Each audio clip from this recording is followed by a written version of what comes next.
Everyone, आज इस video में हम कंफ्यूजिंग वर्ड के बारे में स्टडी करेंगे और आज का हमारा कंफ्यूजिंग वर्ड है फेयर, जिसका स्पेलिंग है FAIR और दूसरे फेयर का स्पेलिंग है FARE, लेकिन दोनों का प्रोनाउंसिएशन बिल्कुल सेम है, fair. First FARE fair, parts of speech noun और वर्ब। पहले नाउन का मीनिंग जानते हैं। The amount of money you पे टू द ट्रेवल बाय बस, ट्रेन, टैक्सी एक्सेट्रा। जो पैसा आप इन बस, ट्रेन या कहीं पे भी यात्रा करने के लिए यूज करते हो, किराया, उसे हम क्या कहते हैं? Fair, FARE। अब देखते हैं वर्ब की तरह इसका यूज कब कैसे करते हैं। टू बी सक्सेसफुल और not successful in a particular situation, किसी काम में सफल या विफल होना, उसके लिए भी हम FARE फेयर वर्ड का यूज करते हैं। अब एग्जाम्पल देखते हैं। The bus fair is 80 rupees, बस का किराया 80 रुपए है। He could बेयरली afford the railway fair, वह मुश्किल से रेलवे का किराया दे पाता था। She should fair well in this competition, उसे इस प्रतियोगिता में अच्छा प्रदर्शन करना चाहिए या फिर सफल होना चाहिए। तो यहाँ पे हमने फेयर वर्ड का यूज किया, कैसे? किसी सिचुएशन को अच्छा दिखाने के लिए। आगे, low paid workers will fare badly under this government, कम वेतन पाने वाले कर्मचारी इस सरकार के तहत क्या करेंगे? उनका बहुत बुरा हाल होगा। इस सरकार के अंदर कम वेतन पाने वाले कर्मचारियों का बुरा हाल होगा। तो यहाँ पे हमने कैसे सिचुएशन दिखाया? एक ऐसा सिचुएशन जो अच्छा नहीं है, जो सफल नहीं है, वो क्या है? विफल है। तो low paid workers will fare badly under this government. अब नेक्स्ट इसी सेंटेंस में एक दूसरा एग्जाम्पल देखते हैं। Low paid workers will fare well under this government, कम वेतन पाने वाले कर्मचारी इस सरकार के तहत अच्छा प्रदर्शन करेंगे। तो इस तरीके से एक ऐसा पहला FARE फेयर का यूज नाउन की तरह करते हैं, जिसका मतलब होता है किराया, कहीं पे जाने के लिए जो पैसा लगता है उस वैसे हम लोग इंग्लिश में उसे क्या कहते हैं? Fair, FARE।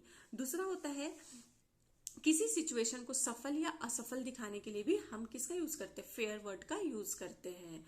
और हमने उसके साथ कुछ एग्जाम्पल भी देखा। अब आते हैं FAIR fair, parts of speech है हमारा एडजेक्टिव, जिसका मतलब होता है appropriate and acceptable in a particular situation, उचित या फिर सही। कोई भी एक परिस्थिति में कोई चीज उचित है या सही है तो वहां पे FAIR फेयर एडजेक्टिव की तरह यूज करते हैं। अब एडवर्ब भी FAIR फेयर वर्ड का क्या है? पार्ट्स ऑफ स्पीच एडवर्ब भी है।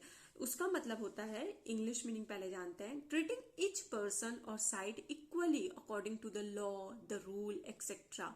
प्रत्येक व्यक्ति या पक्ष में समानता का व्यवहार करना। नहीं कहते कि एकदम फेयर है, मतलब हर किसी को जो कानून कहता है उसके अकॉर्डिंग सारे लोगों को इक्वल तरीके से ट्रीट करना। तो वहां पे FAIR fair parts of speech adverb की तरह भी यूज होता है। अब एक और यूज जानते हैं FAIR फेयर का। FAIR फेयर का पार्ट्स ऑफ स्पीच नाउन भी है, जो हमने कहते हैं मेला, a large event where people, business etcetera show and sell their goods, बड़ी प्रदर्शनी या फिर मेला। तो FAIR हमारा क्या होता है? फेयर।